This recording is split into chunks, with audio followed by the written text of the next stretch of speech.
Hello, my name is Lewis, and apart from being a former member of the United States Armed Forces, I am an average American. I have always been a proud American who truly believes America is the greatest nation on earth, not because we are without flaw, but because the hardworking people who call this land home will tirelessly improve life not only for themselves but others. Today I will address some major obstacles standing in the way of a bright future. Our economy is in a dire situation because of a deliberate and continuous attack by anti American, anti capitalist groups and individuals against the middle class workers and their way of life. These entities seek to use parent companies, business acquisitions, and wide reaching investment firms to monopolize so they can destroy competitive prices and disregard the well being of citizens. I know this bubble of companies chasing ever growing profit margins at the cost of American people will burst soon, either by a recession hitting or by people revolting. Either way, it will result in these companies failing and begging the people who they were willing to send downriver, making this situation in the first place, to bail them out. And the average person will be left with the ruins of the American dream, broken and poor. We must get ahead of this fate, take control of the situation, and build a better future now. And I would start with strict enforcement of antitrust laws and a heavy handed tax cut approach specifically to support local small businesses. Next would be addressing the perpetual price gouging, the reduction of quality and quantity in products, and the refusal to have wages meet a livable standard. For a while, but especially in the last few years, Americans have seen prices nearly double under the guise of inflation. Well, that is mostly untrue. We are finding that upwards of 50% of cost increases are directly caused by increased profit margins enabled by price fixing. At the same time, these companies demanding more money for no reason are actively offering you less, from simply less product per purchase to cheaper materials and ingredients. The kicker is as prices are raising, wages are not, leaving the middle class of America to be reliant on debt, and they are struggling to get the tab for a millionaire's bonus. I, for one, would like to see the wealth created by hardworking men and women to be shared by the people who put in the effort to create the products or offer the service, not for that wealth to strictly go to investors and CEOs. To start would be a higher minimum wages that match the current economic climate. And truly, if a multi-million or billion-dollar organization cannot afford to pay more without crumbling, then they are doing a lot wrong. I will acknowledge that people will state that this will hurt smaller businesses. And to that, I will re emphasize that if an independent startup cannot offer competitive wages, then we are in an anti capitalistic situation that kills startups and inhibits entrepreneurs, showing we have to make change now. With the minimum wage increases to a viable standard, other jobs in turn would have to adjust their wages to match the skills or requirements needed to perform them.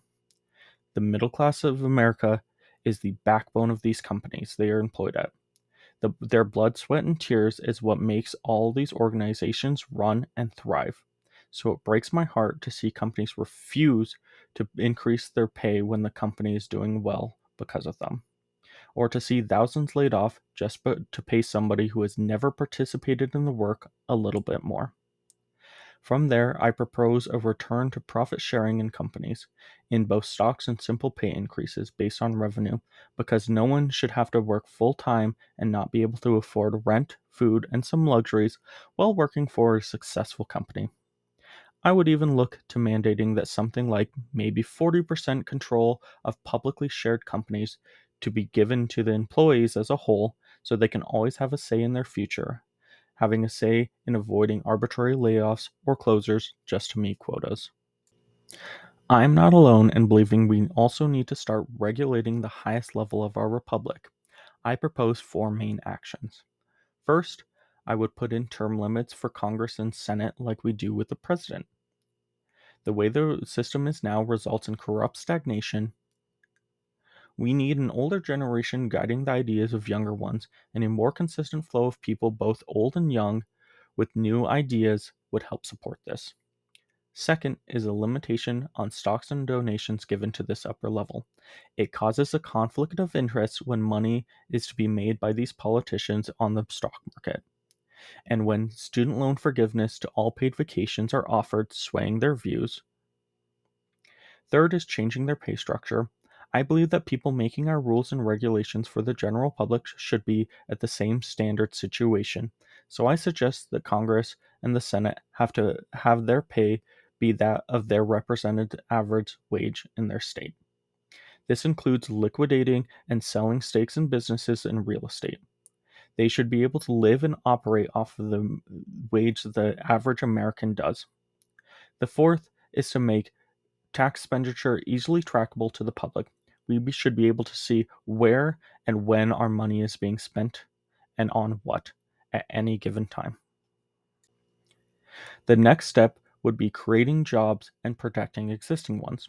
One of the easiest ways to create jobs in my eyes is to bring back factory work to America. Going anywhere and buying anything you hardly ever see made in America. I would look to use tax incentives to make American based assembly and more a highly desirable thing. We should be able to hire people for jobs at every stage of production. We must also protect and support local farms.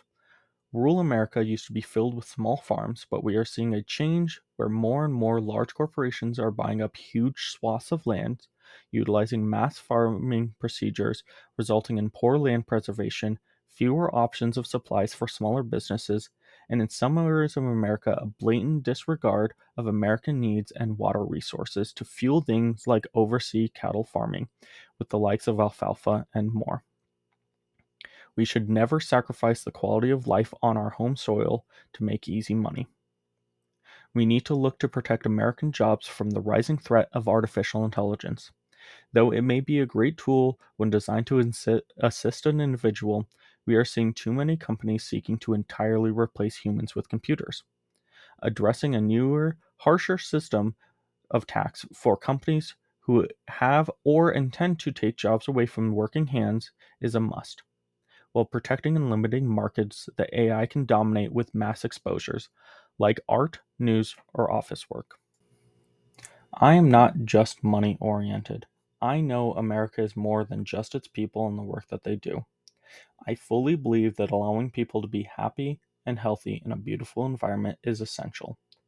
Three major things are standing in the way of this: environmental damages, health concerns, and a poor work life balance.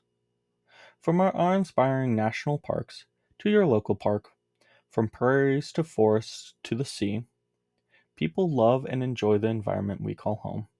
And I would seek to promote more environmentally friendly programs, from conservation to cleaner energy, while looking to hold industries that are willingly or otherwise causing mass damage to these environments, harming not only the location but the people who inhabit them, with more independent third party inspections to ensure that they are doing what they can the best they can, and forcing them to face harsh consequences when their negligence impedes our lives. Addressing healthcare. It's another industry without enough regulation that has been putting Americans in needless debt for years. Despite us spending $1.5 trillion a year in taxpayer money on medical services, mind you, this is more than other countries spend on universal healthcare. The American people are some of the only ones who are stuck with hundreds of thousands of dollars in medical bills regardless. I would seek to have more affordable healthcare with a focus on preventive care. This might be simply more regulations, or only using tax funds on government ran programs, or looking to universal healthcare. One additional note is that I believe insurance companies should not be able to deny recommended care without medical advisory. Next, I will address the poor work life balance Americans are expected to endure. We have seen continual pushing of the goalposts further and further away, resulting in the idea that productive hard workers should have to put in 80-hour work weeks or more, or have a side hustle or side job just to pay for rent and basic needs, when the American dream is to clearly be able to work diligently at a job, any job for that matter, for a reasonable amount of time and be comfortable, while the ones who put in double overtime should be thriving, not barely meeting the minimum. Things like a 4-day work week or longer vacations should not be shunned. If somebody would rather put in the effort to remain just as productive over a 30-hour work week as they would working a 60-hour work week where they become more burnt out, less productive as a result, and end up resenting their job, then let them. Let people enjoy their lives, spend time with their loved ones, and participate in hobbies, and they will in turn enjoy the job that provides them this life. Right now, people have no loyalty or faith in their companies because they are not seeing the return on their effort. They cannot enjoy the things people work for. They are met with just another bill and a paycheck that is not going as far as it did last year. Lastly, I will address the investment in our future generations. I believe education is a key part in keeping a civilized society. I would suggest a full rework in the systems and the accountability to our education. Huge amounts of money are being wasted and misused that are already going into these systems, and they are failing not only the children but the teachers who dedicate their lives to teaching them. Improving the environments of learning and the quality of learning while paying teachers properly and always looking to innovate on methods while issuing personalized teaching methods for students would do wonders to support everyone in becoming a functioning member of society. I think a more focused, general level of knowledge is mandatory, looking to ensure people can read, write, do math, and learn general life skills like computer use to cooking. It's vital for the average adult, while for providing more options available for people looking to pursue further education like college or trade schools. From food workers to farmers to salesmen to any other career that does not need further education, these jobs should not be shunned and disrespected. We need workers of all kinds at all levels, and we should support these people getting jobs like factory work and more, while offering avenues for people to further their education when it interests them, not making it mandatory for no reason. Embracing that everyone has a different skill set and different goals. I would also take a hard stance on the continual attempts at lowering education and removing child labor laws. There is no reason for this other than people looking to make an uneducated populace where they can exploit children in sweatshops as opposed to paying adults a working wage. Some people may be wondering who this spiel is meant for, and a small test could help. Ask yourself, in the last 5 years, have you gone to a grocery store and wondered when things got so expensive, or why any individual item like eggs or milk are constantly raising in price? When you go to restaurants, do you wonder why they are so expensive now and asking you to tip on top of that? Why is gas so expensive? Do you live paycheck to paycheck? Do you mostly rely on credit or debt to pay for necessities? Do you wonder how you would pay for a medical bill if something happened to you or a family member? If you looked on Zillow or any used car site, would the majority of listings be unreasonable for you to look to buy right now with your current income? Do you have to save up for a vacation?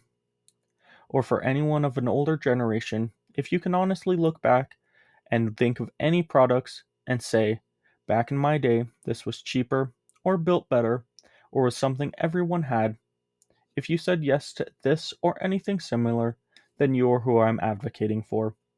You are people who are either being affected by our poor situation or have at least seen decline happening. I end this with a plea to the American people to take matters into our own hands, to vote in people who really will make a change, and not the same politicians who have been feeding us lies and propaganda about making changes, but will enforce the same corporate focused tax cuts for billionaires, while telling the people who are struggling to just wait a little longer for that wealth to trickle down. They continuously distract you with other issues while people cannot afford dinner this week. If we continue to do nothing and let the rich bribe and corrupt our lawmakers, we will see an end of America as we know it. No longer will it be a place anyone can make it. No longer will it be the land of the free and the brave, just a place where the rich abuse the poor. So, to all the hard-working men and women of America, please stand together. We must vote. Please write your local representatives.